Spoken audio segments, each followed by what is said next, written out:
Hey guys, it's Divyansh, welcome back to another episode of football daily. और आज के episode की हमारी पहली अपडेट है ना, let's start with the comedy.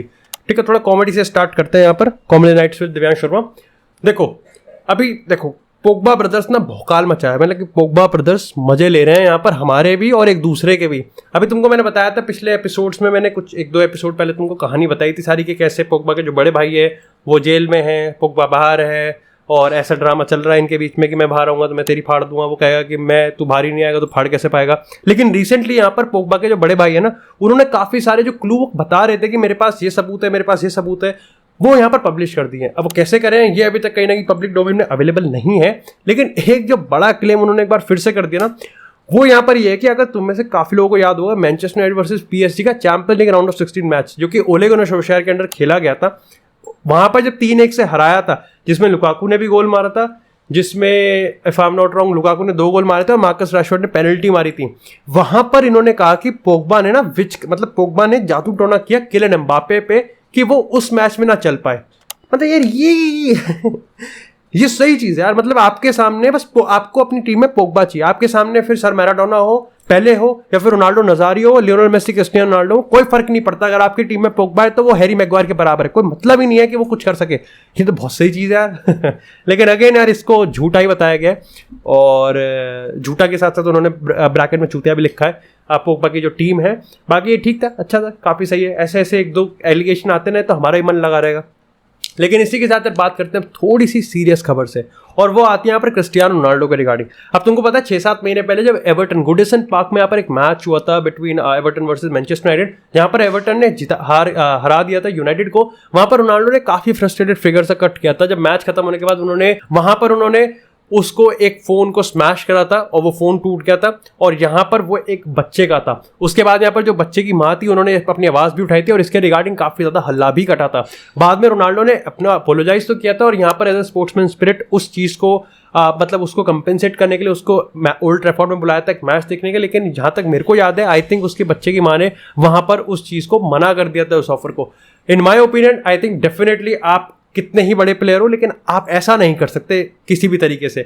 You don't, आप मतलब यार देखो, ऑडियंस है वहाँ पे 50-60 हज़ार लोग होते हैं, और वहाँ पर कहीं ना कहीं आप चाहोगे कि आपको, मतलब देखो यार, हम रेसिज्म की बात करते हैं, हम वायलेंट एक्शंस की बात करते हैं, हम कमेंट्स की बात करते हैं, आप कंट्रोल नहीं कर सकते ऑडियंस को। और यहाँ पर तो उस बच्चे ने कुछ करा भी नहीं था। He was just a fan of Ronaldo, जहाँ तक मेरे को पता है। तो डेफिनेटली यहाँ पर आप जस्ट ब्लाइंडली यहाँ पर रोनाल्डो को सपोर्ट नहीं कर सकते। अगेन यहाँ पर काफी लोग बट गए हैं कि क्रिस्टियानो रोनाल्डो बहुत गलत है, आप मतलब कुछ लोगों ने कहा फुटबॉल से बैन कर दो, और कुछ लोग तो यहाँ पर मानने को तैयार नहीं है, लाइक नहीं।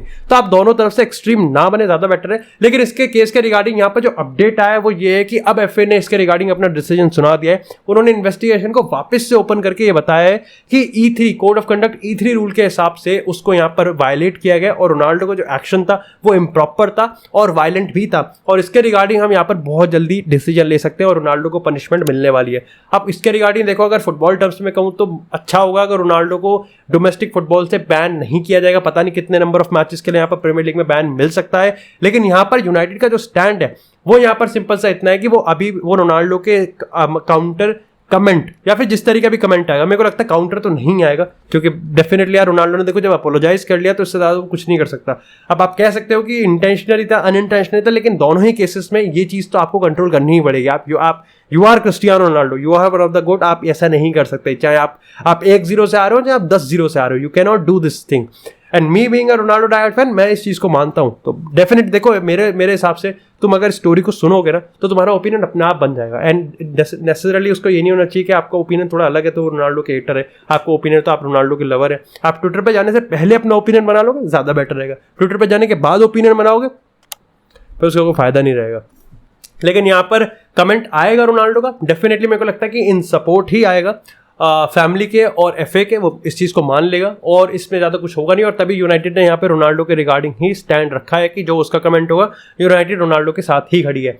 लेकिन इसी के साथ यहाँ पे एक और अच्छा इंटरव्यू हमको देखने को मिला डैनी एल्वेस का। तो डैनी एल्वेस ने भाई अपने रोनाल्डो वर्सेस डैनी एल्वेस की जो आइकॉनिक राइवलरी, सबको पता है जब डैनी एल्वेस बार्सिलोना के प्लेयर थे, रोनाल्डो रियल मैड्रिड के प्लेयर थे, तो इनके पीछे काफ़ी आइकॉनिक राइवलरी और काफ़ी फ्यूरियस मोमेंट्स भी रहे हैं। ऐसे में डैनी अल्वेस ने ओपन अप करा है और कहा है कि देखो अब हम क्योंकि अपने अपने क्लब्स के प्लेयर नहीं है, अब दूसरे क्लब्स में हैं, तो मैं यहाँ पर कह सकता हूँ कि रोनाल्डो बहुत सही प्लेयर है, Ronaldo is definitely one of the best. उन्होंने कहा कि रोनाल्डो को जो वर्क एथिक है, जो हार्ड वर्क है, वो कहीं ना कहीं बहुत ज्यादा क्रूशियल है मेसी और रोनाल्डो की इस गोट की राइवलरी को बहुत टाइम तक कंसिस्टेंटली 10-15 सालों तक नेक्स्ट लेवल पे लेके जाने में। और उन्होंने कहा कि रोनाल्डो बहुत ही सही प्लेयर है और ये काफी अच्छा लगता है, काफी रेयर होता है कि जब रियल मैड्रिड के प्लेयर ऐसे एडमायर करते हैं, रिस्पेक्ट करते हैं अटमोस्ट उसके साथ बार्सिलोना के प्लेयर्स को, और वाइस से वर्सा की बार्सिलोना के प्लेयर्स भी, और स्पेसिफिकली क्रिस्टियानो रोनाल्डो के रिगार्डिंग रहता ही है हमेशा काफी ज्यादा। और ये अच्छा लगता है कि जब ऐसे दोनों टीम्स के प्लेयर एक दूसरे को ऐसे एडमायर और रिस्पेक्ट करते हैं। क्योंकि अभी मेरे को पता हूँ तुमको थोड़ा हैरानी होगा, लेकिन सरप्राइजिंगली इनफ मैं बता देता हूँ कि बार्सिलोना और रियल मैड्रिड की राइवलरी के टाइम में ना सबसे अच्छे दोस्त या फिर सबसे ज्यादा रिस्पेक्ट जो एक दूसरे को शो करते थे वो मेसी और रोनाल्डो ही थे एक दूसरे को। They always greet each other with utmost respect, चाहे आप अवार्ड फंक्शंस की बात कर लो, चाहे मैचेस की बात कर लो, चाहे बाहर की बात कर लो। लेकिन इसी के साथ यहाँ पर बात करते हैं अब थोड़ी सी लियोनेल मेसी की। तो देखो पिछले कुछ टाइम से मैं तुमको लियोनेल मेसी के जो एल मुंडो वाले लीक्स आ रहे हैं उसका मैं तुमको बता रहा हूँ, उस चक्कर में एक खबर मिस हो गई, मैं उसके लिए अपोलोजाइज करता हूँ। डेफिनेटली तुम में से बहुत लोग हैं जो कि एक नए यूनिक व्यूअर्स होते हैं, तुम चढ़ जाते हो, बट ठीक है उसका मैं कुछ नहीं कर सकता, इट्स एन ओपन प्लेटफॉर्म। देखो लियोनेल मेसी के रिगार्डिंग अब देखो यार, मेरे को नहीं पता कितनी क्रेडिबल है, लेकिन डेफिनेटली बहुत ज़्यादा बड़ी खबर है अगर तुम बार्सिलोना के और लियोनेल मेसी के फैन के पर्सपेक्टिव से सुनोगे। अब यहाँ पर अर्जेंटीना जर्नलिस्ट की हम बात करें, फोर्ब्स ने एक रिपोर्ट डाली और इस रिपोर्ट में उन्होंने काफी बड़ा क्लेम करा और रेफरेंस उन्होंने डाला एक अर्जेंटीनियन जर्नलिस्ट जिसका नाम आई थिंक सैंचेज है। वो यहाँ पर ये चीज क्लेम करते हैं कि हाल ही में इसी हफ्ते लेपोर्ता और मेसी के बीच में एक फोन कॉल हुआ है जहां पे लेपोर्ता ने सबसे पहले अपोलोजाइज किया कि मेसी का जो एग्जिट हुआ है बार्सिलोना के वो इस तरीके से नहीं होना चाहिए था जिस तरीके से हुआ, या फिर एट द फर्स्ट प्लेस वो होना ही नहीं चाहिए था। और यहाँ पर लेपोर्ता ने अपने और मेसी के बीच में जो ब्रिज है उसको बिल्ड करने की कोशिश करी है। साथ ही साथ यहाँ पर 2023 में उनको इन्वाइट भी कराया कि आप यहाँ पर बार्सिलोना को ज्वाइन कर सकते हैं। बदले में यहाँ पर लियोनेल मेसी का जो रिप्लाई है वो सिंपल है कि देखो यार, मैं अभी अर्जेंटीना के साथ वर्ल्ड कप पे पूरी तरीके से फोकस हूँ और मैं इससे आगे कुछ नहीं देख रहा हूँ। हाँ, उन्होंने ये चीज जरूर कह दी कि मैं इसके बाद डेफिनेटली बार्सिलोना के लिए जो मेरे लाइफ में जो बार्सिलोना के दरवाजे हैं वो खुले हुए हैं and I can really join Barcelona. इसका मतलब ये तो कंफर्म है कि पीएसजी के लिए कोई केक वॉक नहीं होने वाला कॉन्ट्रैक्ट नेगोशिएशन, बट हाँ अभी टाइम है वर्ल्ड कप के लिए। आई थिंक वर्ल्ड कप का जो भी डिसीजन रिजल्ट रहेगा, जर्नी रहेगी, उसका मेसी के डिसीजन पे देखो अफेक्ट पड़ भी सकता है, नहीं पड़ सकता। लेकिन डू लेट मी नो कि तुमको लगता है कि एल मुंडो के जो लीक्स आए हैं वो इफेक्ट करने वाले नहीं करने वाले। देखो पर्सनली मेरे को लगता है कि नहीं करेंगे, क्योंकि बार्टमो का एरा अलग था और लेपोर्टा का एरा अलग था। लेकिन इसी के बाद जब लीक्स की बारी आ रही है तो एक और लीक निकला है और ये भी बड़ा लीक है। मेसी का लीक निकल गया, पीके का लीक निकल गया और अब यहाँ पर नेमार की बारी आ रही है। अब देखो तुमको पता है 2013 के बाद नेमार बार्सिलोना का प्लेयर था, लेकिन 2017 में बहुत ही कंट्रोवर्शियल और शॉकिंग तरीके से नेमार ने यहाँ पर बार्सिलोना को छोड़ के पीएसजी ज्वाइन किया था। लेकिन उस टाइम के जो यहाँ पर अब लीग ईमेल्स की बात करें ना, तो वहां पर उस टाइम के जो स्पोर्टिंग डायरेक्टर थे बार्सिलोना के, उनको ये सारा संभाल रखा था कि भाई तेरे को कन्विंस करना नेमार को कि वो रुके। ऐसे में उनके काफी सारे कोट्स और कमेंट्स यहाँ पर देखने को मिले जो कि काफी ज्यादा एक्सपोजिंग वाले हैं। उन्होंने यहाँ पर ये चीज कहा कि देखो नेमार का दिमाग घूमा हुआ था, नेमार लिटरली ज्वाइन करना चाहता था पीएसजी को।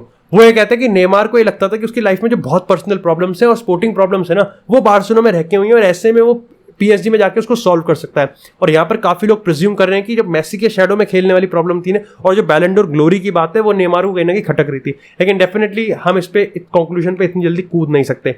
अब यहाँ पर उन्होंने ये चीज कही कि देखो जहां नेमार जूनियर का थोड़ा मत्था बनका हुआ था, वहीं उनके जो फादर है नेमार सीनियर, वो बहुत टाइम तक बार्सिलोना के साइड ही थे कि ठीक है, वो खुद कह रहे थे कि नेमार को यहीं रहना चाहिए, बार्सिलोना में पीएसजी में जाने की कोई जरूरत नहीं है।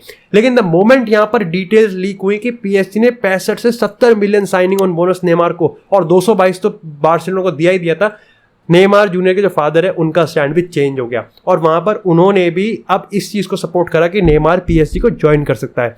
अब हाल ही में यहाँ पर ये मामला तब और ज्यादा एग्रेसिव हो गया जब एक्चुअली में ये चीज पब्लिक डोमेन में ही लीक हो गई।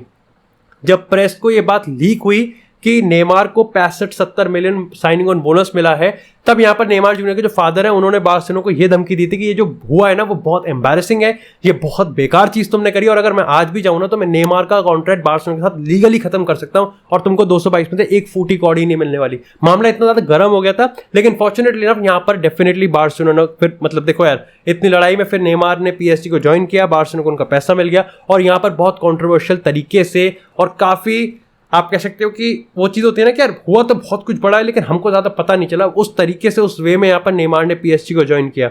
बाद में कोर्ट केस भी हुआ था, काफी खराब भी रहा था, लेकिन वही है यार, बार्टोमेओ एरा में सभी बेकार रहा था, फिर बार्टोमेओ एरा जाने के बाद अब नेमार भी बार्सिलोना के साथ काफी ज्यादा सॉफ्ट हार्टेड रहता है और उससे वाइस वर्सा रहता है। लेकिन इसी के साथ यहाँ पे बात करते हैं थोड़ी सी लेवेंडोव्स्की के इंटरव्यू की।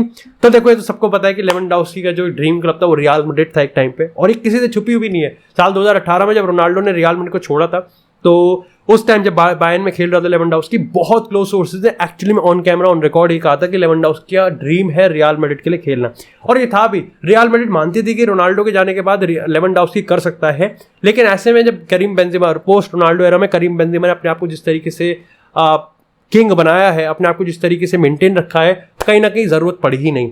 अब ऐसे में कहीं ना कहीं लेवेंडोव्स्की ने हाल ही में इस इंटरव्यू को कहा है कि देखो यार, मेरे रियल मैड्रिड के साथ थे भाई जो लिंक्स थे, और वो था भी कि मैं भाई खेलना चाह रहा था, टाइस था, लेकिन उसने बहुत अच्छी तरीके से, मैं कहूँगा बहुत वेल मैनर्ड और स्ट्रक्चर्ड तरीके से बोला इस चीज़ को। उसने कहा कि देखो बार्सिलोना ने जिस कन्विक्शन के साथ, जिस पैशन के साथ और जिस एग्रेसिव तरीके से लेवेंडोव्स्की को मेरे को रिक्रूट करना चाहा और मेरे को ज़ावी के प्रोजेक्ट का लीडर बनाना चाहा, ये बहुत ज़्यादा बड़ा था कि मेरा जो भी रियल मैड्रिड के साथ टाई था, ये काफ़ी सही तरीका मेरे को लगा। क्योंकि देखो यार, आपने ना ही रियल मैड्रिड को उस चीज़ को डिनाई करा। देखो मैं यहाँ ये तो नहीं कहूँगा कि आपने रियल मैड्रिड मतलब एम्बापे वाली आपने शुगर कोटिंग कर दी, वो नहीं है, और अच्छी बात है वो नहीं है। आपने रियल मैड्रिड को माना क्योंकि सबको पता है ऑन कैमरा वो चीज़ है, लेकिन एट द सेम टाइम आपने वो मानते हुए बार्सिलोना के फैंस को और बार्सिलोना को वो चीज़ दी है जो कि वो सुनना चाहते थे। Definitely they want to listen कि आप मरते हो इस जर्सी पहन के खेलने के लिए और कैंप नो में आने के लिए, और वो लेवेंडोव्स्की ने कह दिया। रही बात रियल मैड्रिड की, आपने बिना उसको इंसल्ट करे करा, तो as a Real Madrid fan मेरे को भी इसमें ज़्यादा कोई प्रॉब्लम लगी नहीं।